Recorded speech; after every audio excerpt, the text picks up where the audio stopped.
چلنا پھرنا اور سب لوگوں سے ملنا جلنا جی آپ رکھ رہے ہیں، اس کے باوجود اللہ رب العزت کو آپ ویلیو دے رہے ہیں، اہمیت دے رہے ہیں، اور اپنی ذات کے اندر، اپنے دل کے اندر اللہ رب العزت کو آپ نے رکھا ہوا ہے، افضل ترجیح دی ہوئی ہے، یہ کمال ہے۔ صحیح بات ہے۔ اگر دیکھیں بے رغبتی ہو جانا دنیا سے اور اکیلے تنہا ہو جانا، وہ بھی اچھی بات ہے، صحیح۔ اس میں کوئی حرج نہیں ہے، اور ہمارے اسلام کا طریقہ رہا ہے۔ اور اگر پاسبل ہے اور آپ کو لگتا ہے کہ آپ یہ بہتر کر سکتے ہیں کسی کا حق مارے بنا، تو آپ کریں۔ صحیح۔ لیکن اگر آپ دنیا میں رہتے ہوئے اور تبلیغ کرتے ہوئے اور اللہ رب العزت کے احکام پر عمل کرتے ہوئے، شریعت کے تقاضوں کو پورا کرتے ہوئے اگر آپ چل رہے ہیں تو آپ بہت اچھا کام کر رہے ہیں۔ صحیح۔ اور دیکھیں عالم ہو یا صوفی ہو یا درویش ہو، اللہ کا ولی ہو، جی سب کے اپنے اپنے ایک رنگ ہوتے ہیں، اپنی اپنی ایک رمز ہوتی ہے جو اللہ رب العزت نے اس کے ساتھ خاص ہوتے ہیں۔ صحیح۔ دیکھیں اگر ہم زور رکو سے آدم سیدی مرشدی شیخ عبد القادر جیلانی رضی اللہ تعالیٰ عنہ کی بات کریں تو دونوں باتیں ہمیں ملیں گی۔ آپ جنگل میں بھی رہے، آپ نے دنیا سے بے رغبتی اختیار کر کے جنگل میں بھی وقت گزارا، ٹھیک ہے، اور پھر آپ دنیا کے اندر لوگوں میں بھی رہے۔ صحیح۔ آپ نے باقاعدہ جو آپ کا مدرسہ تھا، خانقاہ ہے، لوگوں سے ملنا جلنا، لوگوں سے رابطے رکھنا، اور آپ نے پھر مریدین بھی کہے، آپ واعظ بھی فرماتے تھے، اور لوگوں کی نصیحت کے لیے بھی آپ لوگوں میں رہے، لیکن دل میں اللہ تبارک و تعالیٰ کی ذات تھی۔ صحیح۔ آپ فرماتے ہیں، حضور غوث پاک فرماتے ہیں کہ جب آپ محفل میں بیٹھے ہو تو اللہ کا ذکر اس طرح کرو کہ برابر والے کو بھی خبر نہ ہو۔ صحیح۔ تو یہ کمال ہے، صحیح۔ یعنی قلبی ذکر جو باطنی ذکر ہوتا ہے وہ آپ کی مراد ہے۔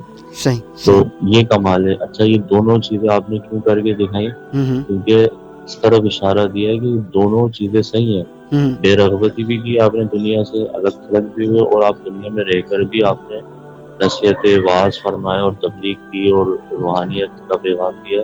یہ اس بات کی طرف اشارہ ہے کہ آپ اس طرح بھی زندگی گزار سکتے ہو افضل ہے، اور اس طرح بھی زندگی گزار سکتے ہو افضل ہے۔ صحیح بات ہے۔ اچھا یہ چیزیں آصف بھائی جو کہ میں ہر بار یہ بات عرض کرتا ہوں، یہ چیزیں خود سے نہیں آتی، اس کے لیے ظاہر ہے کوئی مسیحا چاہیے، کسی کی صحبت چاہیے صحیح۔ جو اس کام میں پہلے سے ماہر ہو، اس کے ساتھ اگر آپ لگیں گے تو پھر آپ اور ماہر ہو جائیں گے۔ ٹھیک ہے، لوہا اگر مقناطیس کے ساتھ رہے گا نا کچھ وقت تو وہ بھی مقناطیس بن جاتا ہے۔ صحیح۔ تو یہی بات ہے صحبت، کہ جب کوئی عام شخص ایسے کی صحبت میں رہے گا جس کو اللہ رب العزت نے تمام صلاحیتیں دی ہیں، تو وقتاً فوقتاً ظاہر ہے ہر انسان گناہ گار ہوتا ہے، سیاکار ہوتا ہے، آہستہ آہستہ سنورتا ہے، آہستہ آہستہ اصلاح ہوتی ہے، آرام سے آہستہ آہستہ معاملات جو ہے وہ بنتے ہیں۔ اور ہر انسان کے ساتھ نفس بھی لگا ہوا ہے جو بہکاتا ہے، اور شیطان بھی ہے، دنیا بھی ہے جو انسان کو اپنی طرف لے کر آتی ہے۔ تو ایک ساری چیزیں جو ہیں وہ آہستہ آہستہ جو ہے انسان کی ذات سے برائی دور ہوتی ہے اور اچھائی آنا شروع ہوتی ہے، لیکن تب جب انسان خود کوشش کرتا ہے اور کسی کامل کی صحبت میں بیٹھتا ہے، اور جب وہ کامل اس کو اللہ کا جو خاص ذکر ہے، ذکر قلبی، کیونکہ آپ نے جو بات کی نا کیسے ہوگا یہ، اس کا میں اس کے جواب کی طرف آ رہا ہوں۔ لیکن دو باتیں، پہلا تو یہ کہ کسی کامل کی صحبت اختیار کرو، دوسرا یہ کہ اس کامل سے ذکر قلبی، اللہ کا جو ذکر ہے، اس میں اعظم کا جو ذکر ہے، اس میں پاک اللہ رب العزت کے نام کا جو ذکر ہے، وہ اس کا خاص جو طریقہ ہے اس کو سیکھے، اور سیکھنے کے بعد اس کو کرے، جب اس ذکر کی تاثیر اس کے وجود میں اترنا شروع ہوگی تو خود بخود ہی برائیاں اس کے وجود سے آہستہ آہستہ آرام سے کم ہونا شروع ہو جائیں گی، اور اس کا دنیاوی چیزوں میں، دنیاوی معاملات میں، یعنی وہ چیز جو اللہ سے دور کرے گی اس میں دل نہیں لگے گا، اور اللہ رب العزت کی طرف وہ راغب ہو جائے گا، اور اصل جو قربانی ہے اس کا سلسلہ شروع ہو جائے گا، اور پھر اللہ رب العزت اس پر خاص نوازشیں، خاص کرم نازل فرمائے گا۔ اچھا ایسا نہیں کہ دنیا سے بالکل ہی کٹ جانا، بالکل ہی ہٹ جانا، میں دلی دنیا کی بات کر رہا ہوں کہ دل کی جو دنیا ہے اس میں صرف اللہ رب العزت سمائے گا، اور وہ دنیا میں رہے گا، سب سے ملے گا جلے گا، سب کچھ رہے گا، لیکن دل میں صرف اس کے اللہ رب العزت کی ذات ہوگی، اور افضل ترجیح اللہ رب العزت کو وہ دے گا۔ تو یہ خاص چیزیں ہیں، اللہ کا ذکر ہے، وہ ذکر جو سینہ بسینہ چلتا ہوا آ رہا ہے، جس کے ذریعے سے یہ معاملات ہوتے ہیں، وہ ذکر حاصل کرے اور صحبت اختیار کرے اور درود پاک کی کثرت رکھے. یہ 3 چیزیں، زیادہ کوئی لمبی چوڑی بات نہیں ہے، کوئی مشکل چیز نہیں ہے. یہ 3 چیزیں ہیں، اس پر عمل کرے، اللہ رب العزت بیڑا پار ہونا. بالکل بالکل صحیح کہا آپ نے.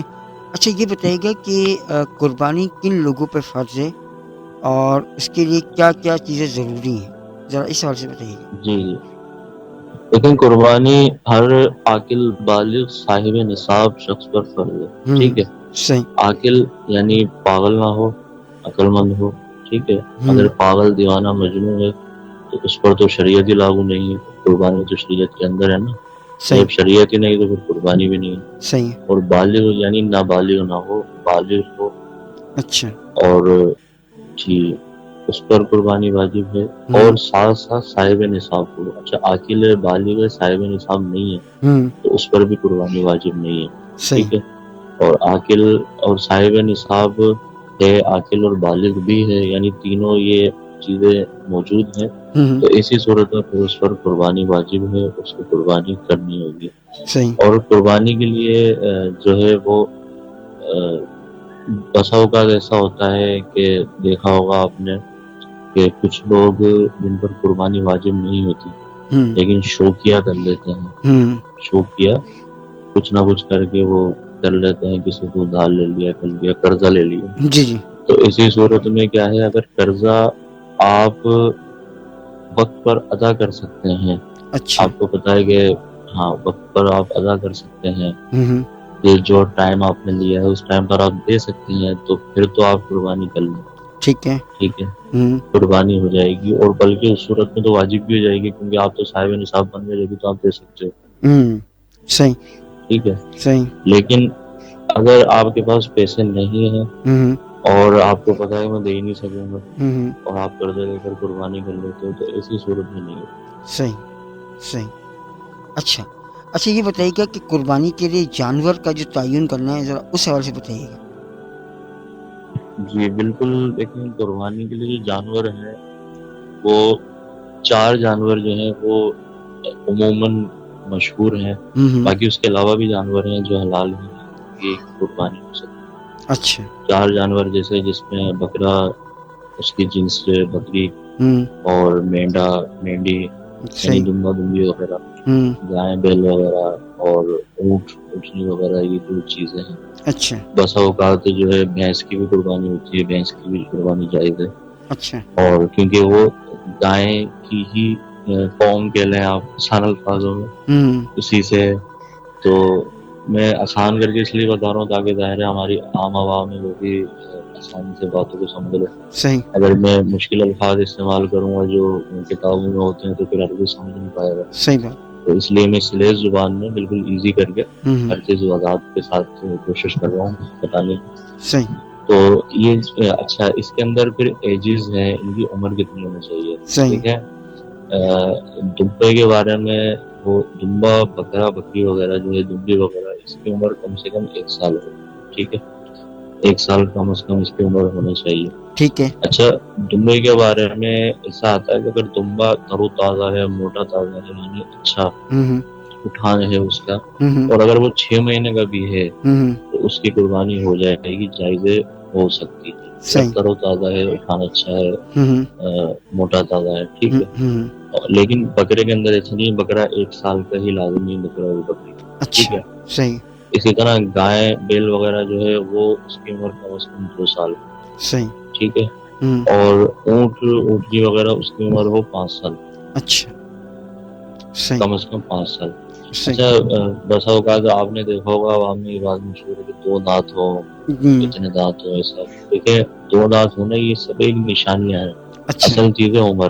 اصل چیز ہے عمر. بکرا یا بکری کی عمر 1 سال ہے، 2 دانت اگر نہیں بھی آئے لیکن عمر 1 سال ہو گئی ہے تو اس کی قربانی ہو جائے گی. صحیح. ٹھیک ہے. صحیح. اسی طرح گائے ہیں، اگر عمر ہو گئی ہے، 2 سال کنفرم ہو گئے ہیں، آپ کو پتہ ہے یہاں پہ 2 سال کی ہے تو اس کی قربانی ہو جائے گی اگر جو اس کے 2 دانت نہیں. اچھا. تو یہ جانور جی حاصل ہے.